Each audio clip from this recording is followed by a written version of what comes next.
Olá, seja muito bem-vindo. Este é o Construindo Saberes pela TV Unifra, canal 15 da NET e também através do Unifra Online, a nossa página de vídeos no YouTube. E o programa de hoje nós vamos falar sobre impostos que os brasileiros pagam o tempo todo. E para falar sobre esse assunto, eu recebo mais uma vez no Construindo Saberes o professor Matheus Froza, coordenador do curso de Ciências Econômicas aqui da Unifra. Seja muito bem-vindo mais uma vez ao programa, professor. Boa tarde. Obrigado, Rogério. Obrigado pelo convite. Um tema, vamos dizer assim, complexo, que está em voga também em relação a essa discussão dos aumentos de impostos e a principal fonte de arrecadação do governo para manter as contas em dias, inclusive salários e não parcelar, é esta arrecadação que cada vez mingua, cada vez mais. Lembrando, e quando a renda ela é pequena, cada vez mais eu pago menos impostos e também incentiva a informalidade. Professor, para a gente começar, para a gente entrar no assunto impostos, eu lhe convido para assistir uma reportagem que a gente preparou sobre o tema. Vamos ver. Um número que não para de subir. Já são mais de 1 trilhão e 380 bilhões de reais. Esse era o valor que contabilizava o impostômetro em tributos arrecadados no Brasil até o dia 24 de agosto. Quase não se vê retorno dessa quantia, né? Veja algumas comparações. Com o valor seria possível comprar mais de 1.400.000 Porsches, ou então quase 20 milhões de Jeeps. Se aplicado na poupança, então, o valor renderia mais de 11 milhões de reais por hora. E que tal ter mais de 50 salários mínimos por mês durante mais de 2.400.000 anos? Com um montante, isso seria possível. O povo paga e não recebe nada em troca, né? É muito alto esses impostos deles, pelo que faz. Quando nos deparamos com a realidade do Rio Grande do Sul, os números também impressionam. Até agora foram arrecadados mais de 77 bilhões de reais em impostos.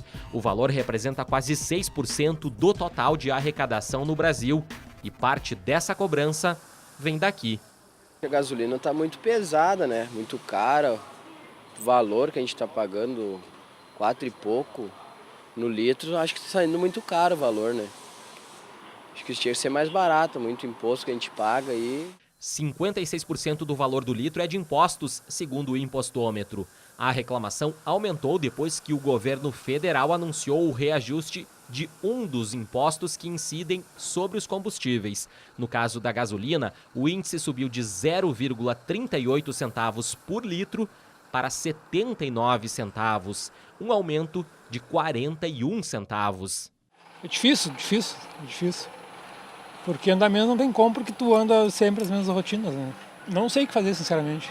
Neste posto, o litro da gasolina comum é vendido por R$ 4,04 e os motoristas estão prevendo outros aumentos puxados pela alta dos combustíveis. O gás, sobe os insumos, aí o óleo lubrificante, óleo diesel, né? Vai subir logo os pneus, né? Não é só o combustível em si, mas sim outros tributos que acompanham, né? Derivados do petróleo. Tá aí. A gente quis produzir esse material, mas esse na verdade é só um exemplo, não é mesmo, professor? Para começar a nossa conversa, eu lhe pergunto, existem dois tipos de impostos, os diretos e os indiretos. A gente estava conversando antes do programa iniciar. Sim, esses impostos eles estão subdivididos diretos e indiretos. Tem o imposto direto, que ele incide diretamente sobre a renda. O mais comum é o IPTU, o imposto de renda e também o PVA. Lembrando, quanto maior a tua propriedade, maior o carro, quanto mais caro o carro, quanto maior a tua renda, maior a incidência de imposto. Já o indireto, como é o caso da gasolina aqui, ele vai sobre a mercadoria. E o governo atua como estratégia de pegar alguns setores chaves para tributar. E a principal, neste caso da gasolina aqui, é a CID e também o ICMS, que me permite esta arrecadação. O combustível é um setor chave, principalmente por quê? Porque é um setor que é difícil sonegação de imposto. Porque 90% ou 95% das transações que ocorrem no posto de combustível, a movimentação é em torno do cartão de crédito. Então é um setor difícil sonegar. Então quando eu aumento a conta de luz, quando eu aumento a conta de telefone, esses setores é difícil sonegação e de mais fácil arrecadação. Por isso que é mais fácil o governo aumentar os combustíveis, aumentar a conta de gás, aumentar o telefone, do que aumentar o lápis, a borracha, o arroz, enfim, ou utensílios domésticos. O Alexandre falava ali no fim da reportagem que ele teme que, a partir da alta da gasolina, outros produtos possam vir a ser reajustados. Isso é comum acontecer? Comum, a gente professor? fala muito isso aí num efeito quase que são bens complementares, um bem acaba puxando o aumento de outro bem. Eu chego no combustível, isso transfere para o carro, sai pelo lubrificante, isso chega na mão de obra. Provavelmente esse movimento de aumento já deve estar acontecendo. Se a pessoa pergunta assim, em relação aos aumentos de imposto, tem que aumentar o combustível? Em parte tem que aumentar, porque o pior dos aumentos de impostos é o aumento da luz elétrica, é o aumento do gás, que são aumentos que não discriminam classe social. E quanto maior a renda da pessoa, automaticamente ela menos sente esse aumento de imposto. E quanto menor é a renda, mais ela sente esse aumento de imposto. Então, uma família que vive com um salário mínimo, este aumento da luz, esse aumento do gás, pesa muito no orçamento familiar. O Ricardo, o outro motorista que a gente entrevistou na reportagem, disse que muitas vezes não sabe como fugir, no caso específico da gasolina. O professor economista tem aí alguma saída? É possível conter esse gasto em função do reajuste da gasolina? Na verdade, em relação ao reajuste e à cobrança de impostos, a nossa estrutura tributária hoje, em termos de arrecadação, as pessoas que recebem, sejam em empresa privada, sejam em órgãos federais, é praticamente impossível sonegar imposto. Eu trabalhar de uma forma ilícita.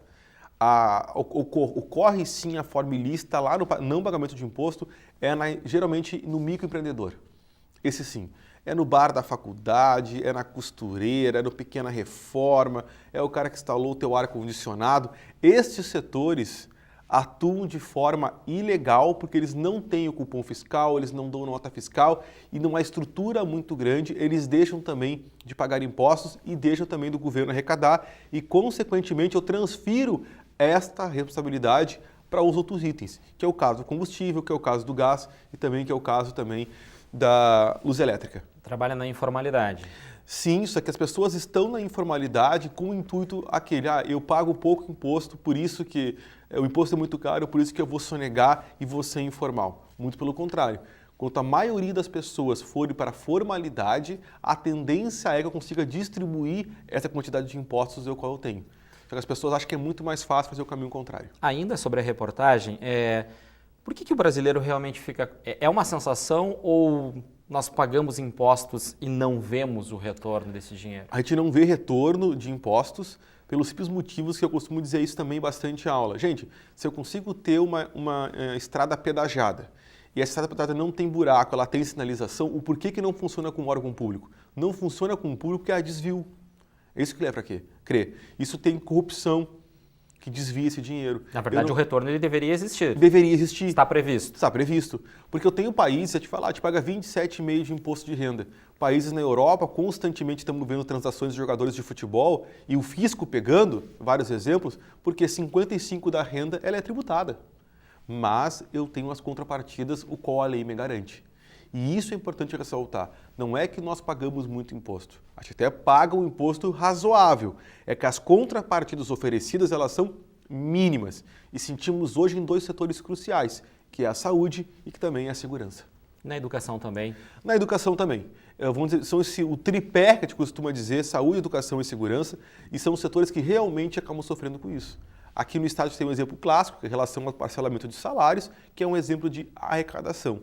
Então, que as pessoas têm uma limitação de conhecimento e não percebem, em contrapartida, que o Estado desonera hoje 185 setores produtivos, o qual não paga o imposto. Exemplo, o calcário, o frango, algum setor, imóveis para exportação, a uva, setores específicos, o qual os setores não pagam impostos. Os demais têm que cobrir esse rombo. Professor, em relação a todos os impostos que a gente paga, o brasileiro tem conhecimento de todos eles? Eu tenho uma lista aqui, a gente pode até... Sim. Os mais comuns o senhor falou na abertura do programa, IPTU, IPVA... Imposto de renda, ICMS, né? Mas existem outros aqui que confesso que até eu não... IOF é um IOF, imposto comum. Na verdade, tu paga e não percebe porque desconta no teu extrato e sempre na virada do mês, então tu não percebe aquele desconto, que varia direto na 6, movimentação, 7, né? a movimentação financeira. Perfeito. Mas olha só, a gente tem CSLL, Contribuição Social sobre o Lucro O líquido Líquido. das empresas, isso as Isso. empresas pagam. ITCMD, Imposto de Transmissão, Causa, Mortes e Doação. Quando tu faz uma doação em vida ou depois que morre, na verdade, para os seus herdeiros ou beneficiários. Né? Perfeito. ITBI, esse já é mais conhecido, né? Mais conhecido a questão da transmissão do imóvel. Né? A CID, que a gente falou. A CID está dentro dos combustíveis, a CID ficou famosa num debate presidencial, o qual o garotinho perguntou para o Lula o que era a CID e o Lula, infelizmente, não soube responder o que era essa contribuição. Né? Perfeito. Acho que o brasileiro não tem noção, muitas vezes acaba pagando até sem perceber. Não, que é a questão do imposto indireto. Eu tenho tanto imposto que o preço da mercadoria não reflete o que realmente ela custa. Então, essa situação a gente acaba ficando no limbo. E o pior disso é que nós não discutimos em nenhum momento a reforma tributária. Não, muitas vezes as pessoas não sabem quantos impostos estão pagando e nem quanto estão pagando. Isso. E um exemplo, eu agora vou querer mostrar aqui na tela, a gente preparou o valor de um carro. Um carro de valor médio, né, professora? Sim. De médio para... Sedã. Um sedã. R$75 mil. A fonte é da revista Época, um Corolla, onde R$9 mil são do valor de 75 mil são de impostos estaduais, R$22.500 de impostos federais, que representa uma fatia de 30%, e o restante, sim, seria o valor do automóvel sem os impostos, ou seja, R$43.500. A diferença é bem grande, né, professor? Não, ela é gritante. Isso é ao princípio da distribuição tributária em relação aos bens. Nós pegamos o exemplo de um carro, pegamos um carro sedã de um valor considerável. E tu transferir essa realidade para a conta de luz, transferir essa realidade para o arroz, para o feijão, exemplo, para a carne, o quanto não custaria, na verdade, o preço desses produtos. Então, esse exemplo para elucidar do carro demonstra como está o setor de alimentação, que é o setor essencial que nós temos hoje. E aqui a gente pode ver ainda Em outros países? Comparação com outros países. Na França, R$49 mil custaria o mesmo carro, R$41 mil no Chile, R$38 mil na Coreia do Sul, 37 no México. E talvez isso que indigne ainda mais o brasileiro, Sim, não é também mesmo? nós temos exemplos disso aí, nós temos o índice Big Mac, também nós temos a relação do iPhone, o quanto custa aqui, custa fora, mas tem algo, eu tenho assim uma colocação ela fundamental, é que nesses países, Estados Unidos, um exemplo, lá o iPhone é muito barato, lá o Corolla é muito barato, lá o índice Big Mac lá ele é muito baixo, ok. Mas lembrando que toda a saúde americana ela é paga. Isso é interessante. Que toda a educação americana de nível superior ela é paga. Ao nosso contrário, que nós temos um SUS que requer muito orçamento e também nós temos um sistema educacional federal que requer muito orçamento. Claro que nós usamos mal esse orçamento e eventualmente não, constantemente há desvio de recursos nesses setores. Perfeito. Outra questão que, quando a gente fala de impostos, professor, quanto o brasileiro trabalha por ano para pagar só de impostos? A expectativa, agora eu não me recordo a quantidade, mas nós estamos entre 3 e 4 meses, talvez, a gente está trabalhando única e exclusivamente para pagar impostos. Ou seja, de 365 dias, se trabalha até 120 ou 150 dias para pagar impostos. Fora o tempo que eu fico pagando juros também. Então, com certeza, eu pararia ali em torno de 180 meses, eu estou trabalhando. 180 dias. Dias para pagar impostos e também para pagar juros. Eu tenho um dado ainda sobre essa contabilização, é de que desses 150 ou 180 dias, um mês ou 30 dias seria somente para, se fosse calcular o ICMS, que é pago durante todo o ano, corresponderia a um mês, ou seja, 30 dias pagando somente ICMS. O ICMS é a principal fonte de arrecadação estadual, então falta também um gerenciamento desse pagamento do ICMS Isso vale para o estado, isso vale para o município aqui da cidade, isso vale para o país. Eu preciso muito, muito, muito aumentar minhas fontes arrecadatórias. Mas eu não faço isso aumentando o imposto. Eu faço isso fiscalizando os impostos que já existem. Como tu citaste, eu tenho uma gama muito grande de impostos, então eu preciso criar uma estrutura para cobrar esses impostos. E provavelmente existe falha nesse sistema. Como eu vou cobrar esses impostos? O sistema é falho, permite sonegação, porque eu tenho demais. E a reforma tributária ela seria crucial para esse tipo de estabelecimento. A gente verifica no comércio de Santa Maria, um exemplo, tem várias lojas que até hoje não tem o cupom fiscal, não tem a máquina de cupom fiscal. Tu tem que pedir ou quase implorar uma nota fiscal. Por que isso está ocorrendo? Porque, eventualmente, não está fiscalizando. E se eu não estou fiscalizando, eu não estou arrecadando. E se eu não estou arrecadando, eu vou ter que aumentar o imposto em outro setor. E onde é que eu vou aumentar? Naquele setor que é difícil sonegar. Que está onde? Está no carro, está na luz, está no gás, está no combustível. Então, é isso que eu tenho que levar em consideração. O consumidor não tem como fugir. Que não tem como fugir. Mas a lojinha lá pequena, o instalador, o porteiro, esse pequeno reparo, no bar, no boteco, esse aí não paga imposto. Ele paga imposto sobre presumido, um lucro presumido, o X de imposto, e ele faz fechar a contabilidade de acordo com o imposto que ele pretende pagar. E a partir daí começa o erro. Então nós temos que aumentar a nossa estrutura fiscalizatória. Exemplo, se qualquer um de nós que está nos assistindo, provavelmente a gente transfere recursos para o exterior, com certeza a Receita Federal ela vai nos buscar. Ela vai nos achar, vai filtrar. Não tem como fugir do leão. Não tem, vai filtrar o nosso CPF. Daí nós tivemos na grande mídia falando que os políticos, empresários transferem milhões em dinheiro, em mala, enfim, e as pessoas, nem o imposto de renda acaba pegando essas pessoas. Recentemente agora também no futebol. No futebol, o mesmo exemplo. Se eu pego 10 mil reais, 15 mil, 30 mil reais e pego um voo aqui no aeroporto de Santa Maria, eu provavelmente vou ter que declarar esse dinheiro em algum momento, vai passar pela fiscalização esse dinheiro, vai passar lá pelo raio-x e eu vou ter que declarar e justificar a origem daquele dinheiro. Como é que essas pessoas transferem milhões de um lugar para outro e ninguém pega, ninguém viu e a gente está pagando essa conta? Esse questionamento é interessante. O senhor falava agora do cupom fiscal, que muitas lojas ainda não têm. Existem alguns programas que o consumidor é convidado a participar. Sim. Hoje, por exemplo, um exemplo bem clássico é você vai num supermercado e quase todos eles têm esse programa hoje. Ao passar suas compras no caixa, a primeira pergunta que a operadora te faz é: você quer colocar o seu CPF? Sim. Como que funciona esse programa? Esse programa é válido? O consumidor deve aderir? Quais são os retornos que ele tem? Vamos lá.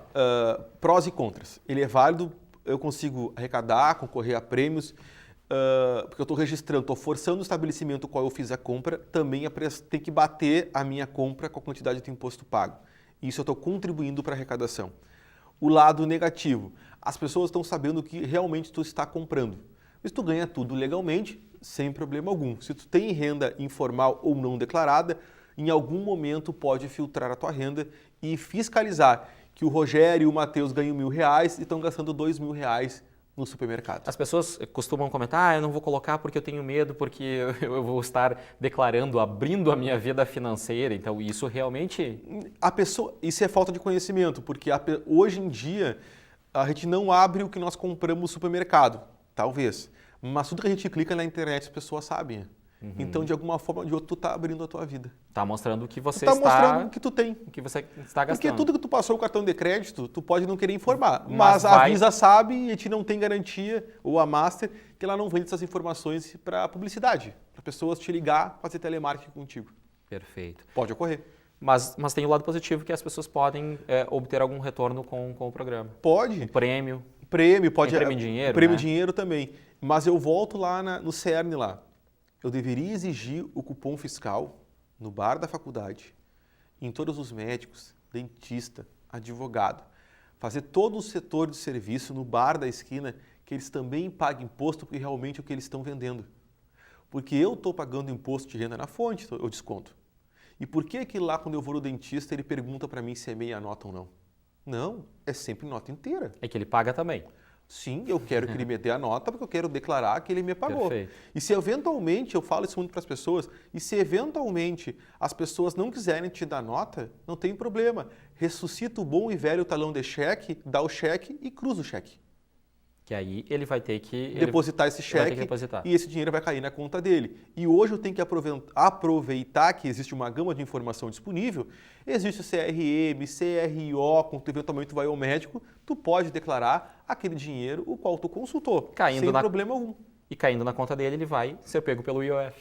Pelo IOF e também que não vai ser compatível a declaração dos rendimentos de acordo com o patrimônio que ele tem, que é uma novidade, vamos dizer assim, que a Secretaria da Fazenda do Estado, a Cefaz, colocou drones, exemplo, na Praia de Atlântida, Xangri-Lá e no litoral e também na Serra Gaúcha, região de Canela e Gramado, o qual coloca drones para ver se as pessoas não fizeram aumento também nas suas casas, estão pagando pouco IPTU. Isso é outra realidade em termos de município que eu deveria mexer. A pessoa registra no município uma casinha na frente e atrás ela tem mais 50 metros de terreno, mais 6, 7, 8 casas e pagando IPTU sobre uma só. E aí o município deixa de arrecadar. Eu não penso muito assim, o município deixa de arrecadar. Não é só isso. O cidadão não tem o retorno. Nós não temos o retorno em termos de coletividade. Não é uma pessoa de forma individual, mas sim a coletividade deixa de arrecadar. E isso é péssimo, isso é ruim. E isso também é corrupção. Isso também é falta de ética. Então eu estou pagando em detrimento de outros que não estão pagando. Então eu não estou trocando a luz na minha rua, eu não estou tendo segurança. É o retorno aquele que a gente falava. Exatamente. A escola não tem o ar-condicionado, estão passando salários em virtude também porque eu não estou pagando o IPTU e não estou pagando o imposto de renda. Professor, faltam 5 minutos para terminar. O nosso tempo passa muito rápido aqui no Construindo. Gostaria de chamar aqui no monitor outras telas com produtos que a gente também retirou do site Impostômetro. Por exemplo, na categoria Higiene e Beleza, 3 produtos com a maior taxa de impostos. Maquiagem com 69,5%, perfume importado com 78% e perfume nacional com 69,13%.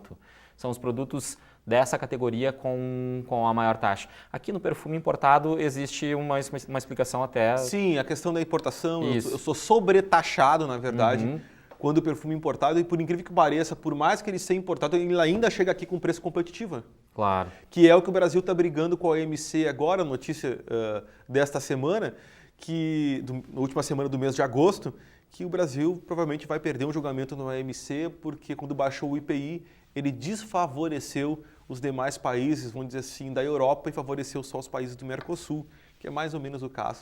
A gente tem outra tela aqui que o Márcio vai colocar no ponto ali pra gente, que é de material de limpeza.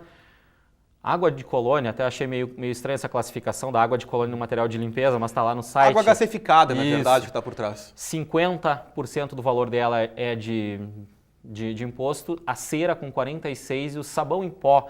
Aqui, esse produto é muito utilizado durante o mês. Todo mundo precisa. E a questão é essa, vamos lá, o caso da água mineral e do sabão em pó é algo interessante. Porque o tributo à água mineral, por mais que eu tenha uma receita de impostos muito alta na água mineral, mesmo assim, dificilmente ela passa de R$2.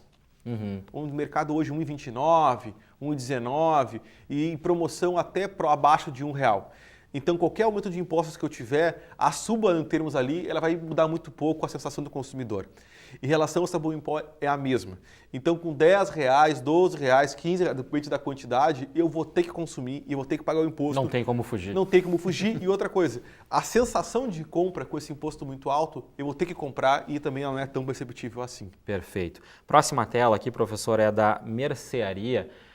E aí a gente tem produtos que a gente usa também no dia a dia. Ketchup, achocolatados, margarina, amido de milho, ketchup lá com 40% achocolatado, né? Todo mundo, por vezes, toma um achocolatado no café da manhã com 38%.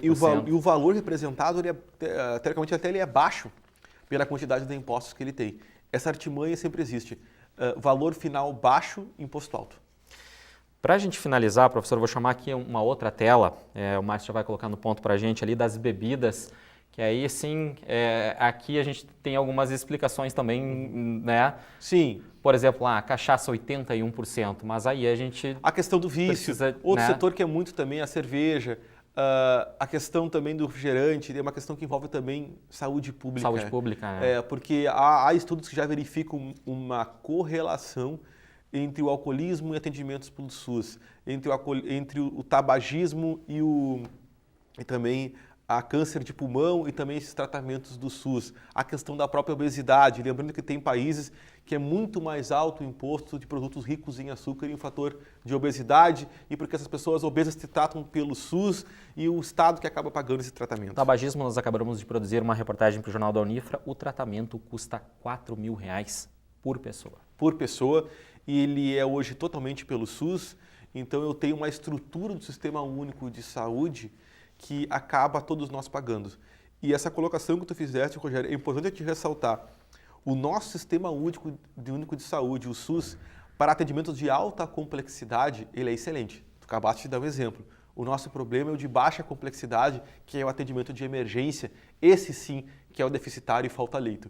Mas para o câncer, de maneira geral, como que envolve algo complexo, um tratamento mais longevo, isso aí sim, nós temos sim referência. E o próprio Hospital Universitário aqui em Santa Maria é exemplo disso. Professor, em um minutinho, para encerrar, tem como aliviar essa carga de impostos para o brasileiro ou existe uma saída? A gente falou lá numa lista de impostos. Sim, existe, e essa saída ela é cidadã, que te passa a exigir nota fiscal, que te passa a exigir nota fiscal no médico, no dentista, no advogado, no bar da faculdade, ou criar um movimento que as pessoas deem nota fiscal ou dê o cupom fiscal. É só assim que, a longo prazo, pode todo mundo pagar imposto e eu trazer algum benefício. Eu burlar lei nunca é aconselhável, nunca é aconselhável. E talvez pela primeira vez na história recente do país, as pessoas que estão burlando a lei, elas estão indo presas. Então nada melhor que nós darmos o exemplo e que as pessoas sim, venham sim a pagar impostos. Não posso porque eu pago, o outro não paga. O outro paga. Não, todos nós temos que pagar imposto e a gente sabe que não tem retorno. Mas quanto maior o número de pessoas pagarem impostos, só assim a gente vai poder exigir. Senão a gente vai fazer a minha culpa. E uma saída para aquela lista extensa de impostos seria, uma maneira seria simplificar essa cobrança? Simplificar a reforma tributária, que eu tivesse pouco imposto e esse pouco imposto ia me refletir também numa maior fiscalização. Hoje eu não exijo, hoje eu não bato panela, hoje eu não brigo por nada, por um motivo bem simples, porque eu nem entendo como é que as coisas estão acontecendo e de que forma eu estou pagando. O IOF talvez é um caso clássico disso. Professor, gostaria muito de agradecer a sua presença mais uma vez no Construindo Saberes. Eu acho que a gente trouxe informações bem importantes para as pessoas em relação a esse assunto, que todo mundo está envolvido diretamente, diariamente com ele, não é mesmo? Eu agradeço o convite, estamos à disposição para trabalhar, principalmente esclarecer também a população de modo geral como está funcionando, não só a economia, mas o dia a dia, os impostos estão a influenciar. Mais uma vez, obrigado. A você também, eu quero agradecer a sua companhia, seja pelo canal 15 da NET TV Unifra ou então pelo Unifra Online, a nossa página de vídeos. Até o próximo programa.